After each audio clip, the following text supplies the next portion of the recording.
Hi friends, welcome back to our channel. ಹೇಗಿದ್ದೀರಾ? ಎಲ್ಲರೂ ಆರಾಮಾಗಿದ್ದೀರಾ? ನಾನು ಸಹ ಆರಾಮಾಗಿದ್ದೀನಿ. ಇವತ್ತಿನ ವಿಡಿಯೋದಲ್ಲಿ ನಾವು ಮಗುಗೆ ಜ್ವರ ಬಂದಾಗ ನಾವು ಯಾವ ಮನೆಮದ್ದನ್ನ ಯೂಸ್ ಮಾಡ್ಬೋದು ಅಂತ ನಿಮಗೆ ತಿಳಿಸ್ಕೊಡ್ತಿದ್ದೀನಿ. ಅದಕ್ಕಿಂತ ಮುಂಚೆ ಇನ್ನೂ ನಮ್ಮ ಚಾನಲ್ನ ನೀವು ಸಬ್ಸ್ಕ್ರೈಬ್ ಮಾಡದೆ ನೋಡ್ತಿದ್ರೆ ಈ ಕೂಡಲೇ ಸಬ್ಸ್ಕ್ರೈಬ್ ಆಗಿ, ಆಗದೆ ಪಕ್ಕದಲ್ಲಿರೋ ಬೆಲ್ ಐಕನ್ನ ಪ್ರೆಸ್ ಮಾಡೋದನ್ನು ಮಾತ್ರ ಮರಿಬೇಡಿ. ಈ ರೀತಿ ಮಾಡೋದ್ರಿಂದ ನಾವು ಮಾಡೋ ಎಲ್ಲ ವೀಡಿಯೋಸ್ ನಿಮಗೆ ನೋಟಿಫಿಕೇಷನ್ ಮೂಲಕ ಬರುತ್ತೆ. ಯಾವ ಮನೆಮದ್ದು ಯೂಸ್ ಮಾಡಿದ್ದೀನಿ ಅಂತ ನಾನು ವಿಡಿಯೋ ಎಂಡಲ್ಲಿ ತೋರಿಸ್ತಿದ್ದೀನಿ. ಹಾಗಾಗಿ ನಮ್ಮ ವಿಡಿಯೋನ ಸ್ಕಿಪ್ ಮಾಡದೆ ಕೊನೆ ತನಕ ನೋಡಿ. ಮಗುಗೆ ಸಾಮಾನ್ಯವಾಗಿ ಜ್ವರ ಬಂದಿದೆ ಅಂತ ಹೇಗೆ ಗೊತ್ತಾಗತ್ತೆ? ಮಗು ಮಂಕಾಗುತ್ತೆ, ಸೈಲೆಂಟ್ ಆಗಿಬಿಡುತ್ತೆ, ಮಗು ಯಾವಾಗಲೂ ಆ್ಯಕ್ಟಿವ್ ಆಗಿರುತ್ತಲ್ಲ, ಆ ರೀತಿ ಇರೋದಿಲ್ಲ. ಸೊ ಅವಾಗ ನಮಗೆ ಅನಿಸುತ್ತೆ ಮಗುಗೇನೋ ಆಗಿದೆ, ಜ್ವರ ಬರೋ ಥರ ಇದೆ ಅಂತ.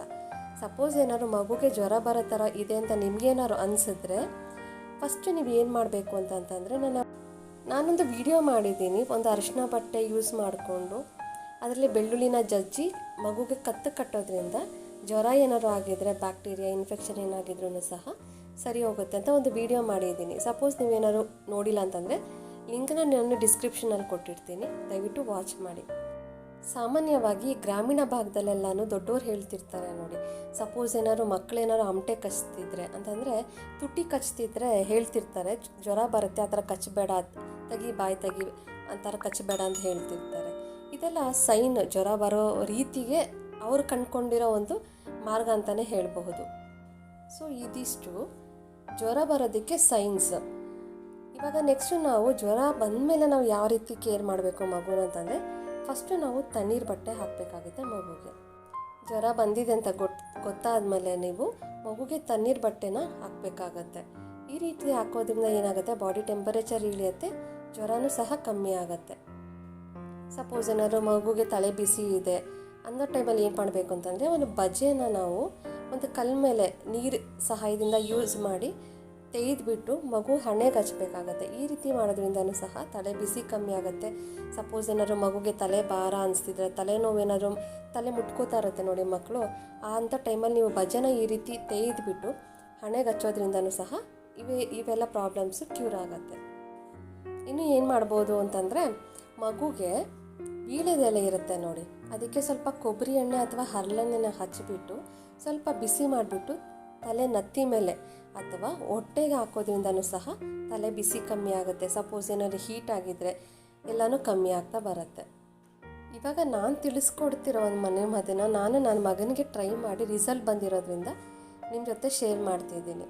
ಇದು ಸಿರಪ್ಗಿಂತಲೂ ಬೆಸ್ಟ್ ಹೋಮ್ ರೆಮಿಡಿ ಅಂತಲೇ ಹೇಳಬಹುದು ನಾನು ಇವಾಗ ತಿಳಿಸ್ಕೊಡ್ತಿರೋದು.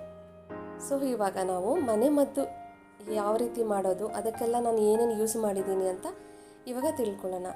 ಇಲ್ಲಿ ನಾನು ಒಂದು ವೀಳ್ಯದೆಲೆ ತಗೊಂಡಿದ್ದೀನಿ, ಮತ್ತು ಒಂದು ದೊಡ್ಡ ಪತ್ರೆ, ಹಾಗೆ ನಾನು ನೆಕ್ಸ್ಟ್ ಯೂಸ್ ಮಾಡ್ತಿರೋದು ತುಳಸಿ, ಕೃಷ್ಣ ತುಳಸಿ ಅಂತ ಹೇಳ್ತಾರಲ್ಲ, ಇದು ಆರೋಗ್ಯಕರ ಅಂತ ಹೇಳ್ಬೋದು. ಮತ್ತು ತುಂಬೆ ಎಲೆಗಳು ಒಂದು 5 ಅಥವಾ 6 ತುಂಬೆ ಹೂವು ಇರುತ್ತಲ್ಲ, ಅದರದ್ದು ಎಲೆಗಳನ್ನ ಯೂಸ್ ಮಾಡ್ತಿರೋದು, ಒಂದು ಬೆಳ್ಳುಳ್ಳಿ, ಒಂದು ಮೆಣಸು ಕಾಳು, ಹಾಗೆ ಕಸ್ತೂರಿ ಮಾತ್ರೆ ಸಹ ಯೂಸ್ ಮಾಡಿ, ಹಾಗೆ ಬಜೆ ಸಹ ಯೂಸ್ ಮಾಡ್ತಿದ್ದೀನಿ. ಅದರ ಜೊತೆಗೆ ಅರಿಶಿನ ಕೊಂಬು. ಇವಿಷ್ಟು ನಾನು ಮನೆಮದ್ದಿಗೆ ಯೂಸ್ ಮಾಡೋವಂಥ ಒಂದು ಪದಾರ್ಥಗಳು, ಗಿಡಮೂಲಿಕೆ ಅಂತ ಹೇಳಬಹುದು. ಈಗ ಈ ಎಲ್ಲವನ್ನು ನಾವು ಕುಟಾಣಿನಲ್ಲಿ ಹಾಕ್ಕೊಂಡು ಜಜ್ಕೋಬೇಕಾಗತ್ತೆ, ಕುಟ್ಟಿಟ್ಕೊಂಡು ಅದರಿಂದ ರಸ ತಗೋಬೇಕಾಗತ್ತೆ.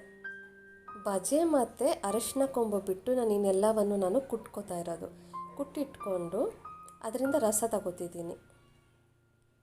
ಈ ರಸ ಏನು ತಗೊಂಡಿದ್ದೀವಲ್ಲ, ಇದನ್ನು ನಾವು ಏನು ಮಾಡಬೇಕು ನೆಕ್ಸ್ಟ್ ಅಂತಂದರೆ, ಒಂದು ಕಲ್ಲು, ಸಾಣೆ ಕಲ್ಲು ಅಂತ ಹೇಳ್ತಾರೆ.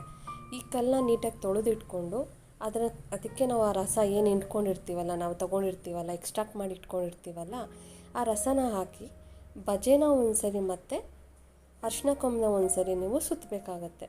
ಇಲ್ಲಿ ನಾನು ಯೂಸ್ ಮಾಡ್ತಿರೋ ಬಜೆ ಬಂದ್ಬಿಟ್ಟು ಸ್ವಲ್ಪ ಸುಟ್ಟಿರೋದು, ಅಂದರೆ ಸ್ಟವಲ್ಲಿ ಅಥವಾ ದೀಪದಲ್ಲಿ ಸ್ವಲ್ಪ ಸುಟ್ಟಿಟ್ಕೊಂಡಿರೋ ಬಜೆನ ನಾವು ತೆಗಿತಾ ಇರೋದು. ಈ ಸಿರಪ್ನ ರೆಡಿ ಮಾಡ್ಕೊಂಡಾದ್ಮೇಲೆ ನಿಮ್ಮ ಮನೆಯಲ್ಲಿ ಚಾಕು ಇರುತ್ತಲ್ಲ, ಅದನ್ನು ಸ್ಟವ್ ಮೇಲೆ ಸ್ವಲ್ಪ ಬಿಸಿ ಮಾಡಿ ಏನು ನೀವು ಸಿರಪ್ ರೆಡಿ ಮಾಡ್ಕೊಂಡಿರ್ತೀರ ಅದಕ್ಕೆ ಇಡಬೇಕಾಗುತ್ತೆ. ಇದು ಒಂದು ಪದ್ಧತಿ ಗ್ರಾಮೀಣ ಭಾಗದಲ್ಲಿ ಇರೋದು, ರೂಢಿಸ್ಕೊಂಡು ಬಂದಿರೋದು. ಸೊ ಇದನ್ನು ಒಂದು ಬೌಲ್ಗೆ ಹಾಕಿಟ್ಕೊಂಡು ಅದಕ್ಕೆ ಒಂದು 1/4 ಚಮಚದಷ್ಟು ಜೇನುತುಪ್ಪ ಯೂಸ್ ಮಾಡ್ತಿದ್ದೀನಿ. ಸೊ ಜೇನುತುಪ್ಪನ ಮಿಕ್ಸ್ ಮಾಡಿ ನೀವು ಸಿರಪ್ನ ರೆಡಿ ಮಾಡ್ಕೋಬೇಕಾಗತ್ತೆ. ಇದು ನನ್ನ ಮಗನಿಗೆ 2 ವರ್ಷ ಆಗಿರೋದ್ರಿಂದ ನಾನು ಡೈರೆಕ್ಟಾಗಿ ಕೊಡ್ತಿದ್ದೀನಿ. ಇವಾಗ ನವಜಾತ ಶಿಶು ಅಂತಂದರೆ ಒಂದು 3 ತಿಂಗಳು 4 ತಿಂಗಳಾಗಿರುತ್ತಲ್ಲ, ಆ ಮಕ್ಕಳಿಗೆ ಯಾವ ರೀತಿ ಕೊಡಬೇಕಂತಂದರೆ ಇವಿಷ್ಟು ಪದಾರ್ಥ ನಾನು ಏನು ಮೇಲೆ ಹೇಳಿದ್ದೀನಲ್ಲ ಅದನ್ನು ಸ್ವಲ್ಪ ಬೆಚ್ಚಗೆ ಮಾಡ್ಕೋಬೇಕಾಗತ್ತೆ. ಬೆಚ್ಚಗೆ ಮಾಡಿಕೊಂಡು ಕುಟ್ಟಿಟ್ಕೊಂಡು ಸ್ವಲ್ಪ ರಸ ತೊಗೋಬೋದು, ಅಥವಾ ಇದೇ ರಸನ ನೀವು ಸ್ವಲ್ಪ ಬಿಸಿ ಮಾಡಾದರೂ ಮಗುಗೆ ಕೊಡಬಹುದು. ಎಳೆ ಮಕ್ಕಳಿಗಾದರೆ ನೀವು ಜೇನುತುಪ್ಪ ಬದಲು ಎದೆ ಹಾಲನ್ನ ಯೂಸ್ ಮಾಡಿ ನೀವು ಮಗುಗೆ ಈ ಸಿರಪ್ನ ಕೊಡಬಹುದು. ಇವಾಗ ನಾವು ಮಕ್ಕಳಿಗೆ ಯಾವ ಪ್ರಮಾಣದಲ್ಲಿ ಕೊಡಬಹುದು ಅನ್ನೋದನ್ನು ತಿಳ್ಕೊಳ್ಳೋಣ. ಇವಾಗ 3-4 ತಿಂಗಳ ಮೇಲೆ ಆಗಿದ್ದರೆ ಮಕ್ಕಳಿಗಾದರೆ ನೀವು ಒಂದು 2-3 ಡ್ರಾಪ್ ಒಂದು ದಿನಕ್ಕೊಂದು ದಿನ ಸಾಕು. ಈ ಥರ ಕೊಡೋದ್ರಿಂದ ಜ್ವರ ಕಮ್ಮಿ ಆಗುತ್ತೆ. ಹಾಗೆ 1 ವರ್ಷ ಮೇಲೆ ಪಟ್ಟಿದ್ರೆ, 1.5 ವರ್ಷ ಕಂಪ್ಲೀಟ್ ಆಗಿದ್ದರೆ ಒಂದು 1/4 ಚಮಚದಷ್ಟು ನೀವು ಮಗುಗೆ ಕೊಡೋದ್ರಿಂದ ಆದಷ್ಟು ಬೇಗ ಜ್ವರ ಕಮ್ಮಿ ಆಗುತ್ತೆ. ಸೊ ಈ ಮನೆಮದ್ದನ್ನ ಸುಮಾರು ಒಂದು 2-3 ದಿನ ಕೊಟ್ಟರೆ ನೀವು ಆಟೋಮೆಟಿಕ್ಕಾಗಿ ಜ್ವರ ಕಮ್ಮಿ ಆಗುತ್ತೆ. ಸಾಮಾನ್ಯವಾಗಿ ಮನೆಮದ್ದುಗಳೆಲ್ಲ ತುಂಬ ಹೀಟ್ ಆಗುತ್ತೆ ಮಕ್ಕಳಿಗೆ ಕೊಡೋದ್ರಿಂದ. ಸೊ ಹಾಗಾಗಿ ಮಗುಗೆ ಚೆನ್ನಾಗಿ ನೀರು ಕುಡಿಸ್ಬೇಕಾಗತ್ತೆ. ತಾಯಿ ಎದೆಯಲ್ಲೂ ಕುಡಿಸೋರು ಏನು ಮಾಡಬೇಕಂತಂದರೆ ಜ್ವರ ಟೈಮಲ್ಲಿ ಮಗುಗೆ ಆದಷ್ಟು ನೀವು ಚೆನ್ನಾಗಿ ಹಾಲು ಕೊಡೋದ್ರಿಂದ ಜ್ವರ ಬೇಗ ಕಮ್ಮಿ ಆಗುತ್ತೆ. ಫ್ರೆಂಡ್ಸ್, ಇವಿಷ್ಟು ಮಗುಗೆ ಜ್ವರ ಬಂದಾಗ ನಾವು ಏನು ಮಾಡಬೇಕು ಅನ್ನೋದನ್ನು ತಿಳ್ಕೊಂಡ್ವಿ. ನಿಮ್ಗೇನಾದ್ರು ನಮ್ಮ ವಿಡಿಯೋ ಇಷ್ಟ ಆಗಿದ್ದರೆ ಲೈಕ್ ಮಾಡಿ, ಶೇರ್ ಮಾಡಿ, ಹಾಗೆ ಕಮೆಂಟ್ ಮಾಡೋದನ್ನು ಸಹ ಮರಿಬೇಡಿ. ಹಾಗೆ ನಮ್ಮ ಚಾನಲ್ನ ಸಬ್ಸ್ಕ್ರೈಬ್ ಮಾಡ್ಕೊಳ್ಳೋದು ಸಹ ಮರಿಬೇಡಿ.